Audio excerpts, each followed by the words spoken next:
This story is titled, My Sister Stole and Shared.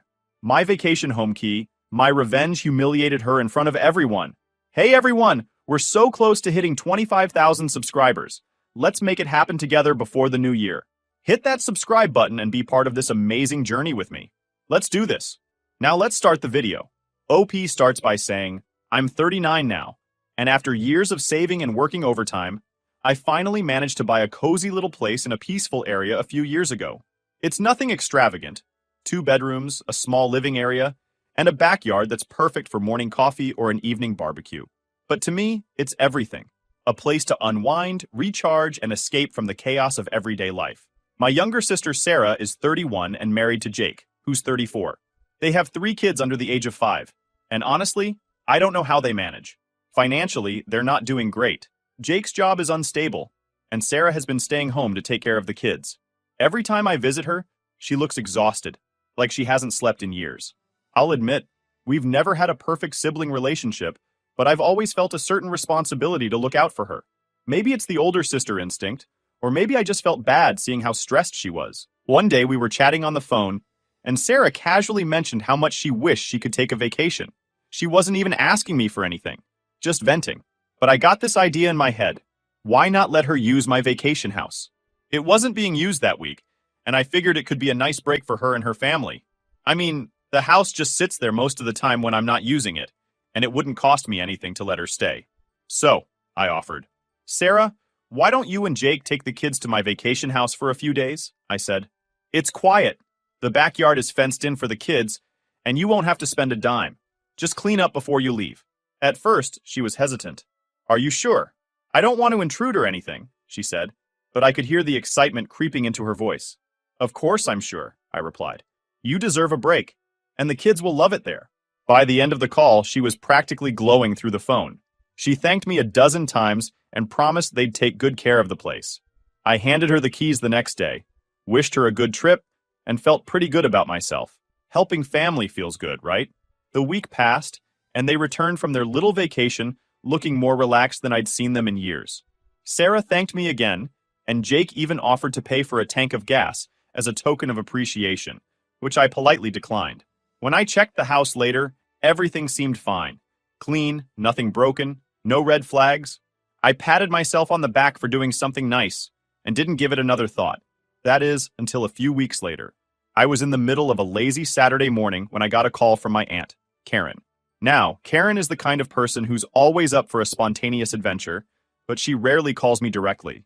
So, when her name popped up on my screen, I answered, curious. Hey Karen, what's up? I asked. Oh, not much, she said cheerfully.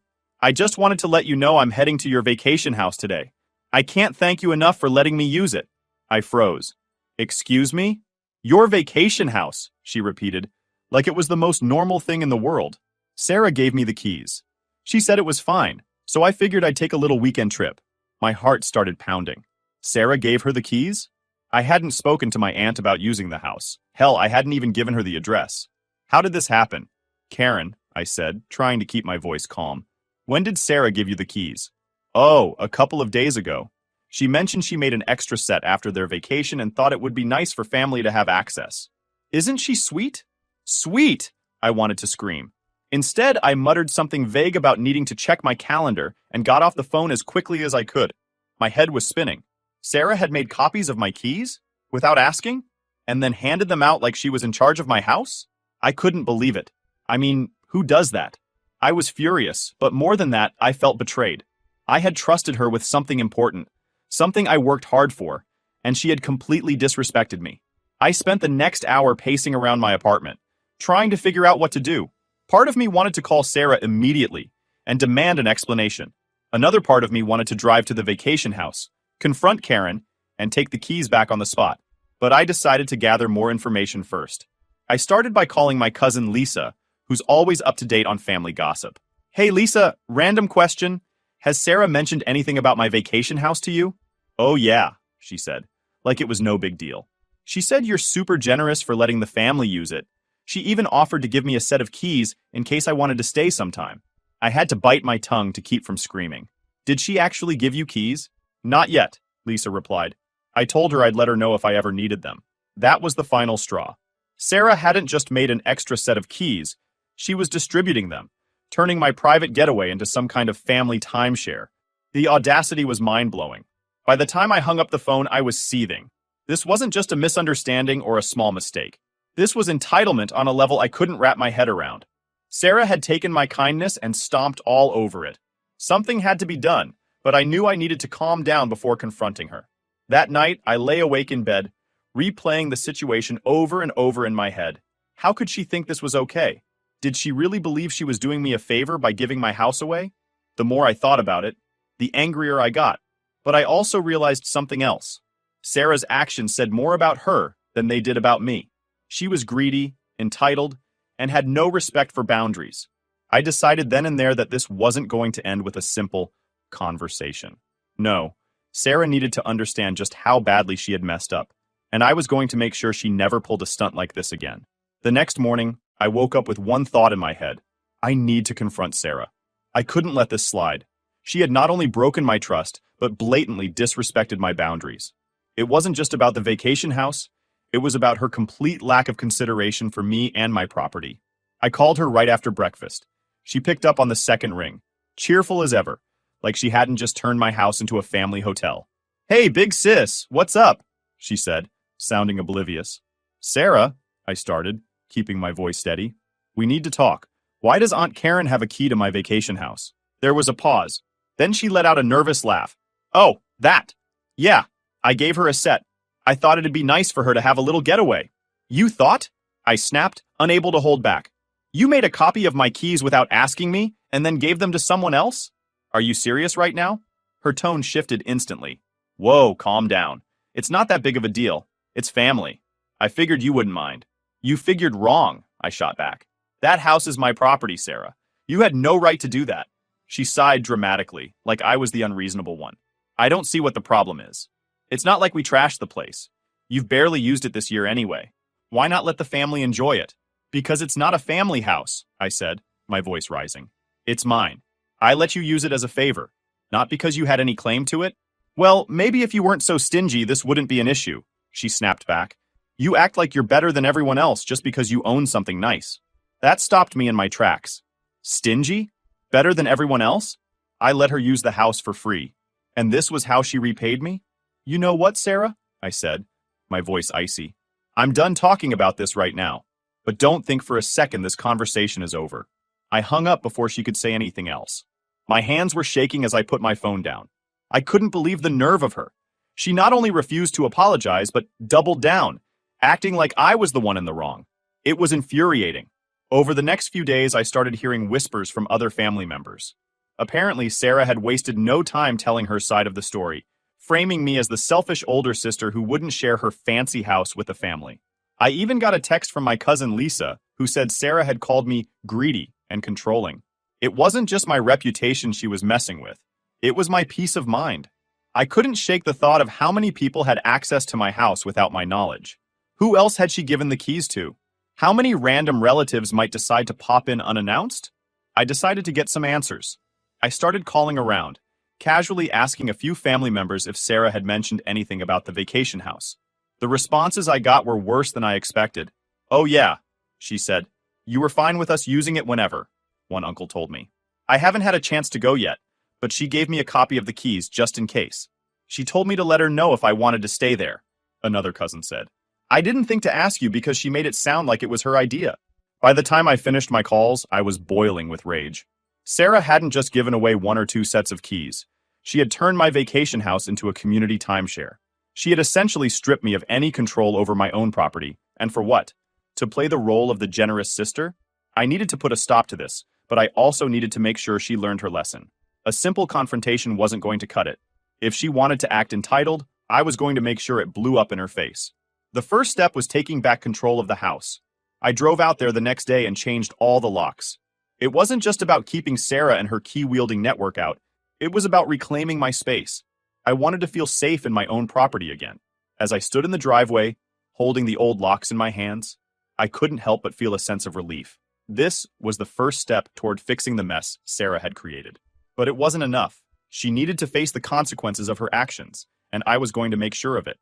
That night, I started planning. If Sarah was so comfortable stepping over boundaries, I'd use her greed and entitlement against her. I was done playing the nice older sister. It was time for her to see just how badly she had messed up, and to make sure everyone else saw it too. Changing the locks felt like a victory, but it wasn't enough. Sarah had humiliated me, disrespected my property, and tried to turn the family against me. I knew I couldn't let it end with just taking back control of the house. I needed to make her see how far she had crossed the line, and I needed everyone else to see it too. The first step was confronting her directly. Again. This time, I wasn't going to hold back. I called Sarah, and she picked up almost immediately. "Hey," she said, her tone already defensive. "Are you still mad about the stupid keys?" "Mad doesn't even cover it," I said, my voice steady but cold. "Sarah, I've changed the locks. No one is getting into that house without my permission ever again." There was a long pause on the other end. Then she laughed, but it was forced. "You really went and changed the locks? Don't you think that's a little extreme?" "Not even a little," I shot back. "You made copies of my keys without asking, handed them out to who knows how many people, and turned my vacation house into a free-for-all. You violated my trust, Sarah. Do you even realize how wrong that is?" "Violated your trust?" she repeated mockingly. "Oh, come on. You're making it sound like I robbed you or something. It's just a house, and it's not like anyone did anything to it." "You don't get it," I said, trying to keep my temper in check. "It's not your house. You don't get to decide who stays there. I let you use it out of kindness, and this is how you repay me? By treating it like it's yours to give away?" Sarah huffed. "You're blowing this way out of proportion. It's not like I charged anyone to stay there. I was just trying to help the family." "Help the family?" I snapped. "You mean by going behind my back and acting like you own something you don't? Do you have any idea how many people have called me, assuming they can just waltz into my house because you gave them a key?" Her tone shifted, defensive and sharp. "Well, maybe if you weren't so selfish, this wouldn't even be an issue. It's not like you're using the house all the time. What's the harm in letting family enjoy it?" That was it. I had tried to reason with her, but she wasn't listening. Her entitlement was off the charts, and I realized she didn't feel the slightest bit guilty for what she'd done. If anything, she thought I was the problem. "You know what, Sarah?" I said, my voice calm and icy. "I've had enough of this conversation. You crossed a line, and you're going to face the consequences." "What's that supposed to mean?" she asked, but I didn't answer. I hung up and took a deep breath. It was time to move on to the next phase of my plan. Later that evening, I started setting the trap. If Sarah wanted to act like the queen of generosity, I was going to give her a chance to dig herself even deeper. I sent her a text. "Hey, I've been thinking about what you said, and maybe you're right. Maybe I have been too protective of the vacation house. Let's talk tomorrow. I have an idea I think you'll like." She replied almost immediately. "Finally. Glad you're coming around. Let me know when you want to chat." The next day, we met at a coffee shop. I pretended to be apologetic, telling her I realized I might have overreacted and that I wanted to make things right. "I've been thinking," I said, "and maybe the house could be more of a family resource, but we'd need some rules." She perked up at that. "What kind of rules?" "Well," I said, leaning in like I was sharing a big secret, "I was thinking about offering a family rental program. I'd charge a small deposit, just enough to cover cleaning fees and maintenance, so everyone can use it without any issues. You'd be the first to get access, of course, since you've already used it." Her eyes lit up. "Really? That's so generous of you. But there's one catch," I said. "If I do this, I need to know everyone will follow the rules. I can't have people making copies of the keys again or letting just anyone stay there. So, to show you're serious, I'd need a small commitment up front. Say, $1,000. Sarah hesitated for a moment, but then her greed got the better of her. $1,000? That's it? That's it, I said. It's just to show good faith. Once we set up the program, you'll be reimbursed, and you can use the house whenever it's available." She grinned. "Deal." I left that meeting feeling smug. I knew Sarah couldn't resist the idea of having first dibs on the house, and I knew she'd fall for the family rental scheme without a second thought. Now, all I had to do was wait for her to take the bait. Sure enough, a few days later, Sarah sent me the deposit. I let it sit in my account, untouched, while she started bragging to everyone in the family about her special deal. She made it sound like she was the mastermind behind the whole thing, telling people how she had talked me into sharing the house and secured exclusive access for herself. She even hinted that she could help others get in on the deal. For a price, of course. I didn't stop her. The more she bragged, the better the payoff would be. By the time she finished spinning her story, the family was buzzing about how generous Sarah was, and how I'd finally come around to her way of thinking. Little did they know, the real fireworks were about to begin. Sarah had no idea what was coming. She was riding high on her little ego trip, bragging to the family about how she convinced me to share the vacation house. It was nauseating, but I let her have her moment. After all, the higher she climbed, the harder she'd fall. Meanwhile, I started laying the groundwork for the grand reveal. I reached out to a few key family members who were closest to Sarah, the ones who'd believe her nonsense without a second thought. I casually mentioned that I was re-evaluating how the vacation house was used, hinting that Sarah's suggestions had pushed me to make some big changes. Of course, I didn't mention the rental program she thought she'd masterminded. I just let them assume she was helping me make the house more accessible. By the time I was done planting the seeds, Sarah had unknowingly set herself up as the face of the vacation house drama. She loved the attention and leaned into it, even telling people that she'd negotiated the rules so the house could stay in the family. It was almost impressive how far she was willing to go to make herself look good. Almost. Then came the family barbecue, the perfect stage for the big reveal. The day of the barbecue, I arrived early to help set up. Sarah was already there, surrounded by a few cousins, holding court like she was royalty. She shot me a smug smile when I walked in, clearly convinced she'd won. As the afternoon went on, I waited for the right moment. It came after lunch, when most of the family was gathered around the picnic tables, chatting and laughing. I stood up holding a glass of lemonade and tapped my fork against it to get everyone's attention. "Hey everyone," I said, smiling. "I just wanted to take a moment to thank Sarah for everything she's done to help with the vacation house situation." Sarah's face lit up. She clearly thought I was about to shower her with praise. "You've really gone above and beyond," I continued.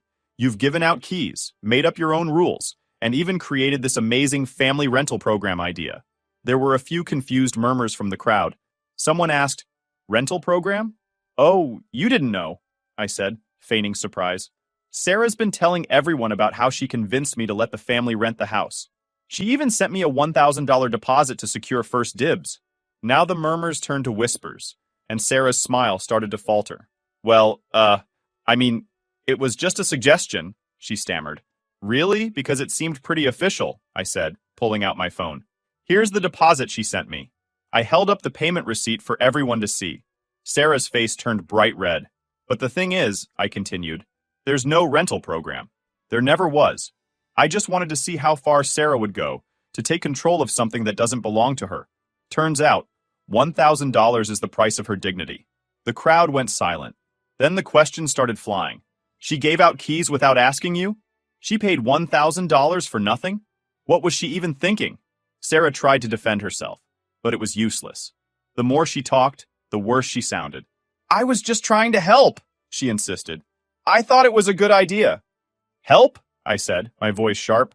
"You mean by disrespecting my property, turning the family against me and acting like you're in charge? That's not helping, Sarah. That's entitlement." By now, she was practically shrinking in her seat, but I wasn't done. "And just so everyone knows," I added, turning to the rest of the family, "the vacation house is mine. It's not a family house, it's not a timeshare, and it's definitely not available for rent.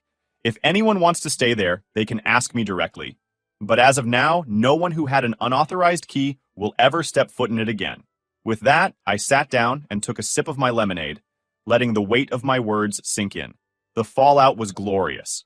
Sarah became the laughingstock of the family almost overnight. People started calling her Key Queen and joking about how she should start a property management business. One uncle even asked her, "So, do I get a refund on that rental program you were running?"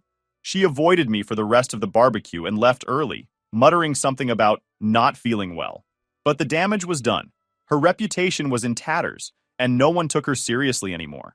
As for the $1,000, I donated it to a local charity and sent her a receipt with a note that said, "Thanks for your contribution. The community appreciates your generosity." After the barbecue, Sarah went radio silent. No calls, no texts, not even the passive-aggressive Facebook posts she was known for. Honestly, I thought she'd take a few weeks to cool off and then try to spin the situation in her favor again. But this time, she had really outdone herself. The family wasn't just annoyed with her, they were laughing at her. And in our family, once you become the butt of the joke, it's hard to come back from it. The fallout from her little rental program fiasco was incredible. A few days after the barbecue, my cousin Lisa called me, practically crying with laughter. "Did you hear what Uncle Tom said?" she asked, barely able to get the words out. "He said he was thinking about hiring Sarah to manage his garage keys since she's clearly got a knack for it." I couldn't help but laugh. Apparently the jokes had been flying all week. Every family group chat had turned into a roast session, with Sarah as the main course. Someone even made a meme of her holding a giant key, captioned, "When you can't afford property, just take over someone else's." It didn't take long for Sarah to catch wind of it. She tried to play the victim, posting a long rant on Facebook about how families should support each other, and nobody appreciates how much she sacrifices. But the comments were brutal. One cousin replied, "You sacrificed $1,000 for nothing. That's on you, sis." Another added, "Maybe if you'd asked permission instead of acting like the house was yours, this wouldn't have happened." She eventually deleted the post, but by then, the damage was done. No one was buying her excuses, and she knew it. Meanwhile, I decided to add one final layer to the humiliation. I created a group email for the extended family and sent out a message titled Vacation House Update. It read, "Hi everyone. I just wanted to clear up any confusion about the vacation house. To avoid any future misunderstandings, I've implemented some new rules. The house is privately owned and maintained by me. It is not available for general family use. If you'd like to stay there, you'll need to request permission directly from me. No exceptions. Any unauthorized use of the house will result in permanent loss of access. Special thanks to Sarah for reminding me how important it is to set boundaries and maintain control over my property. Best, my name." The sarcasm wasn't lost on anyone. Within hours, my inbox was flooded with replies. Most were supportive, people saying they understood and respected my decision. A few couldn't resist poking fun at Sarah. One email read, "Guess I'll have to return the invisible keys Sarah gave me. Thanks for the heads up." Sarah, of course, was livid. She called me the day after the email went out, furious. "How could you do this to me?" she demanded. "You made me look like a fool." "You made yourself look like a fool, Sarah," I said calmly. "I just gave everyone the facts. If you're embarrassed, maybe you should think about why." "You're unbelievable," she hissed. "You've ruined my reputation." "Your reputation?" I shot back. "You mean the one where you take other people's property and act like it's yours? I think you did a fine job ruining that on your own." She hung up on me, but I didn't care. For the first time in weeks, I felt completely at peace. The house was mine again, and Sarah had been put firmly in her place. The jokes didn't stop, though. Months later, at a family holiday party, someone brought up the vacation house again. "So, is Sarah still running her rental business?" one cousin quipped, grinning. Sarah glared at him but didn't say a word. She'd learned the hard way that digging herself deeper only made things worse. The family may have forgiven her over time, but they never forgot. Every now and then, someone would slip in a subtle jab, and she'd just sit there, silently stewing. As for me, I don't think I've ever enjoyed a barbecue, holiday party, or casual family gathering more. Watching Sarah squirm every time someone mentioned the house was the sweetest kind of revenge. And the best part? I still own the house, the locks are secure, and no one even thinks about asking for a copy of the keys anymore. Lesson learned, never mess with someone's generosity. Sometimes the people who give the most have the sharpest claws when you cross the line.